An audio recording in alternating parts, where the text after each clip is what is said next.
जामिनावर सुटलेल्यांना भाजपमध्ये घेतल्यामुळे सुळेंचं फडणवीसांना पत्र, तातडीनं कारवाई करण्याची सुप्रिया सुळेंनी पत्रामधून मागणी केली आहे।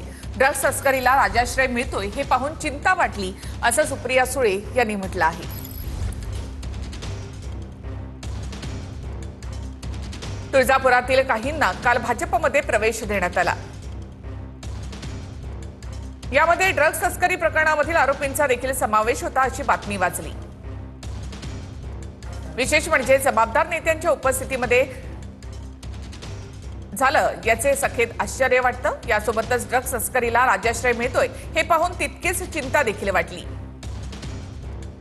सदर व्यक्तीच्या पार्श्वभूमीबाबत आपल्याला माहिती देण्यात आली नसावी। संबंधितांच्या विरोधामध्ये योग्य ती कारवाई कराल अशी आम्हाला अपेक्षा आहे। सुप्रियाताई ज्या पद्धतीनं त्याचं राजकारण करतायत, कालपर्यंत हा कार्यकर्ता आपल्या पक्षामध्ये होता तेव्हा योग्य होतं, तेव्हा सुप्रियाताईंनी का शरद पवार साहेबांना पत्र लिहून याबद्दल कारवाईची मागणी केली नाही? तेव्हा शरद पवार साहेबांना पत्र लिहिण्याबद्दल सुप्रियाताईंना पेनची कमतरता होती का, शाई कमी पडली होती किंवा कागद कमी पडला होता? आम्ही आरोपीचं समर्थन करत नाही। सुप्रियाताई तुमच्या पक्षामध्ये कालपर्यंत तो कार्यकर्ता होता, तुमच्या पक्षाचा कार्यकर्ता म्हणून तुम्ही अभिमानाने त्याला मिरवत होता, त्याला पक्षातनं तुम्ही का काढलं नाही? याबद्दल सुप्रियाताईंनी आधी उत्तर द्यावी आणि मग भारतीय जनता पार्टीवर आरोप करावेत। तळेगावमध्ये 2.5 वर्ष भाजप तर 2.5 वर्ष राष्ट्रवादीचा नगराध्यक्ष आहे असं शेळके यांनी म्हटलं। लोणावळा तळेगाव नगर परिषदेमध्ये भाजप राष्ट्रवादीची महायुती आहे। राष्ट्रवादी म्हणून युतीच्या माध्यमातून निवडणुकीला सामोरं जाणार असं सुनील शेळकेंनी म्हटले। एकत्रित बसून महायुती म्हणून निवडणुकीला सामोरं जायचं असं शेळके यांनी म्हटलंय। 2.5 वर्ष करता भारतीय जनता पक्ष आणि पुढच्या 2.5 वर्षांना राष्ट्रवादी काँग्रेस पक्षाचा नगराध्यक्ष, तसंच मग आम्हाला देखील राष्ट्रवादी काँग्रेस पक्षाचा पहिला 2.5 वर्षाचा नगराध्यक्ष आणि नंतरचे 2.5 वर्ष हा भारतीय जनता पक्षाचा उमेदवार, या अशा पद्धतीनं सीएम साहेबांनी फॉर्म्युला दिला। तळेगाव नगर परिषद आणि लोणावळा नगर परिषद या दोन्ही ठिकाणी महायुतीचे नगराध्यक्ष पदाचे उमेदवार फायनल। जिथे भाजप सत्तेवर तिथे भाजप म्हणूनच लढणार असं रक्षा खडसे यांनी म्हटलंय। स्थानिक पातळीवर युती न होण्याचे रक्षा खडसे यांच्याकडून संकेत देण्यात आले आहेत। स्वबळावर लढण्याची आमची तयारी असं रक्षा खडसे यांनी म्हटलंय। ती जिथे शक्य असेल तिथे आम्ही करायचा प्रयत्न करू, पण जिथे भाजप आहे तिथे भाजप म्हणूनच आम्ही लढवणार आहे। आज जरी परिस्थिती अशी आहे की अजून कुठे स्पष्ट चित्र नाहीये की युती होणार आहे की नाही होणार आहे, पण प्रयत्न करू।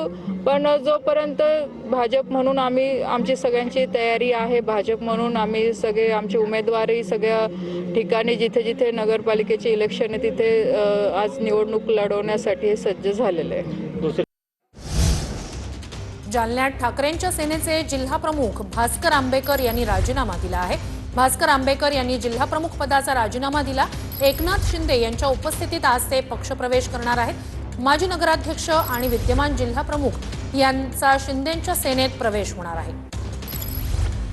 बाळासाहेबांच्या काळामध्ये आम्हाला खूप मान सन्मान मिळायचा। अगदी तुम्हाला सांगतो, स्वाभिमानानं जगा ही बाळासाहेब म्हणायचे। पण आता काही असे अनुभव येतात की हे स्वाभिमानाऐवजी जर लाचारी आपल्या वाट्याला जर येत असेल तर मला वाटतं आपण एवढे निष्ठेनं जगतोय, निष्ठेनं पक्षाचं काम करतोय आणि आपल्याला एखाद्या लाचारासारखं जर वागवल्या जात असेल तर मला वाटतं मग स्वाभिमानी माणूस तिथं कसा राहू शकेल, आणि म्हणून हा मला निर्णय करावा लागला। तुळजापूर ड्रग्ज प्रकरणातील आरोपींचा भाजपमध्ये प्रवेश आणि यावरूनच अंबादास दानवे यांनी निशाणा साधलाय।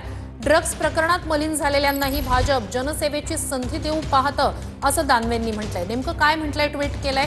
तुळजापुरात ड्रग्ज प्रकरणातील आरोपीला भाजप प्रवेश मिळतो। लँड माफिया, ट्रान्सपोर्ट माफिया असे बरेच 2 नंबरचे धंदे करणारे भाजपमध्ये होते। आता ड्रग्ज प्रकरणात मलिन झालेल्यांना भाजप जनसेवेची संधी देऊ पाहत आहे। हे पाहून स्वर्गीय अटलजी यांचा आत्मा काय म्हणत असेल? ड्रग्ज विकून बिघडवू देश, घशाशी आल्यावर भाजप प्रवेश। तुळजापुरात ड्रग्ज प्रकरणातील आरोपीला भाजप प्रवेश मिळतो, यावरून अंबादास दानवे यांनी ट्विट करत टीका केली। राज्यात महायुतीचा पहिला उमेदवारी अर्ज खेड निवडणूक अधिकाऱ्यांकडे दाखल झालेला आहे। माधवी बुटाला यांनी नगराध्यक्षपदासाठी उमेदवारी अर्ज दाखल केलाय। अर्ज दाखल करताना योगेश कदम महायुतीचे पदाधिकारी उपस्थित होते।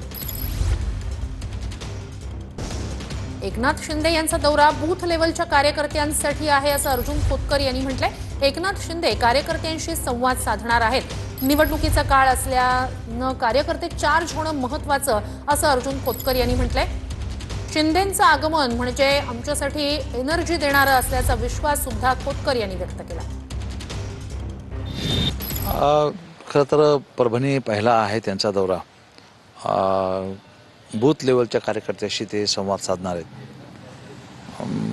त्यांना मार्गदर्शन करणार आहेत. निवडणुकीचा काळ आहे आणि मला असं वाटतं की कार्यकर्ते चार्ज होणं हे फार महत्त्वाचं असतं आणि शिंदे साहेबांचं आगमन हे निश्चितपणे आमच्या सर्वांसाठी एक एनर्जी ज्याला म्हणता येईल ती आहेच.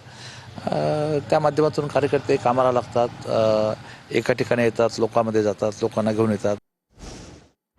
साताऱ्यात तरुणासोबत इंस्टाग्रामवर महिला असल्याचं भासवून चॅट करत खंडणी मागण्यात आली. वीर धरण परिसरात बोलावून तिघांनी तरुणाला मारहाण करत लुटल्याचा प्रकार समोर आलेला आहे. शिरवळ पोलिसांकडून तिघांना अटक करण्यात आली आहे. मनसे तालुकाध्यक्ष इरफान शेख याचाही यात समावेश आहे.